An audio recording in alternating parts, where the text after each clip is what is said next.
This is becoming a sad state of affairs. Nevertheless, one particular rideshare market continues to be in the news, and in my humble opinion, not for the best reasons. What up, folks? Once again, it is indeed your boy Tim with another ride-sharing video. We're talking Minneapolis, Minnesota.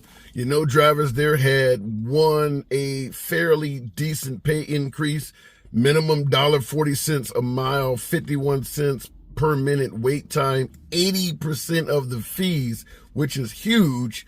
And last but not least, a minimum of $5 per trip. This is turning into the fight, folks, that does not seem to end. Article titled, Uber, Lyft in Minneapolis City Council members vote to delay ordinance to July 1st. So in Minneapolis, the city council has voted to delay giving drivers any type of relief or pay increase until July 1. Sole reason this is happening is because Uber and Lyft were threatening to leave the city on May 1st.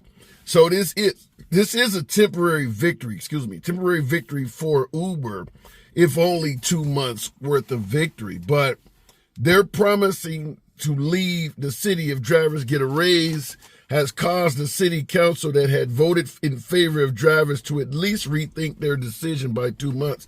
But there are some members that have done even worse than that. Here's the gist of it.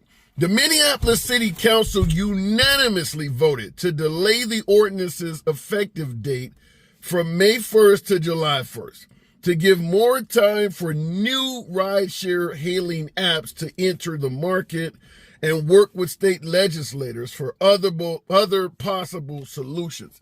Here's the problem with this. It sounds fairly reasonable. We'll give them 2 months so that other companies can come on board and pick up the slack. Let's already discuss what's going to happen, folks. In 2 months, you're going to have more politicians, the ones siding with Uber and Lyft, that are saying, now it's July 1st and these companies still are not ready yet. And we need to push it out. Let's go with December or something like that. The goal is to delay. Also, it doesn't seem like there is any desire to help the drivers out at all. In my opinion, more likely to buy off more politicians. But if you think companies are going to be up and running to any great significance between now and July 1st, that's crazy. It's not going to happen.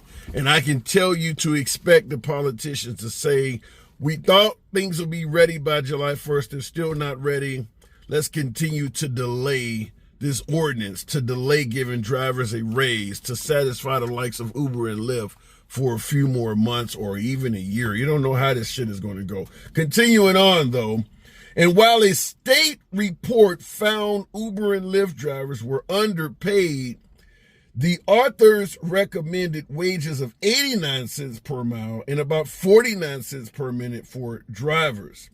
During Thursday's meeting, council members Linnea Paulciano moved to rescind the rideshare ordinance altogether, but it was turned down on a 10-3 vote. Now, here's the big thing about this.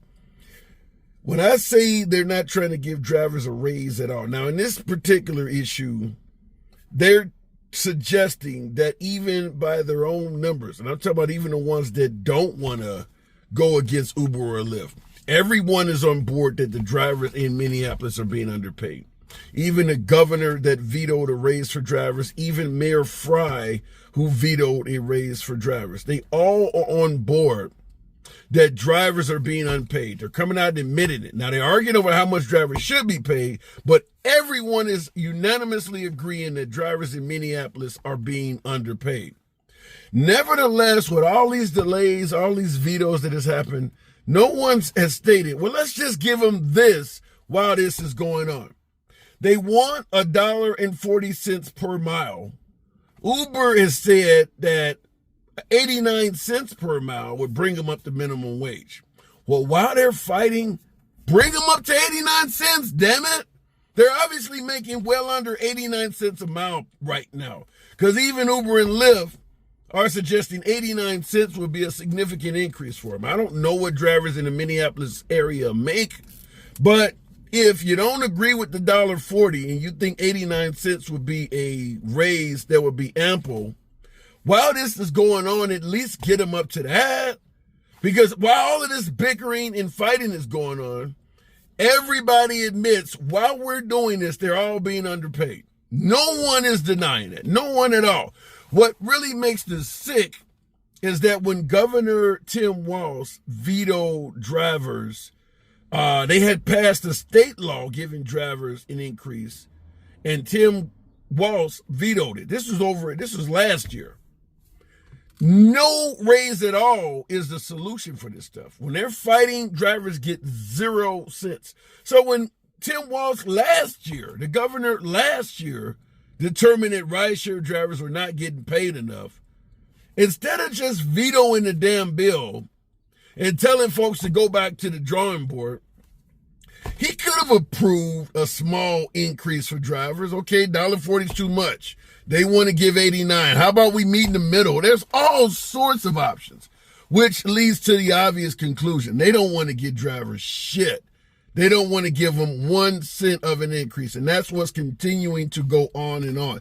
Now, if you noticed in this last reading I just stated, Linnea Palmisano actually moved to get rid of the increase altogether. She didn't replace it with shit because this bickering is going on, because some of the city council members believe that if Uber and Lyft leave, folks will be stranded, elderly, disabled, folks won't be able to get from point A to point B.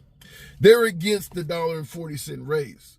But even while they're admitting drivers get paid, they're getting underpaid, they didn't propose anything. Let's just get rid of the $1.40, it's too much, and leave it at that.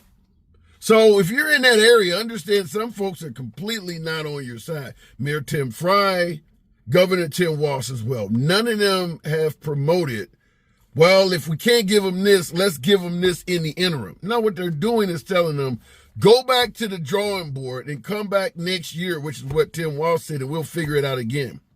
They came back next year and Tim Walz is still not on board. He's ready to give them another year of 0 pay raise. And this is going to continue going on. So the only thing that we can conclude is it's a hell of a lot of politicians in that area that want to give drivers 0.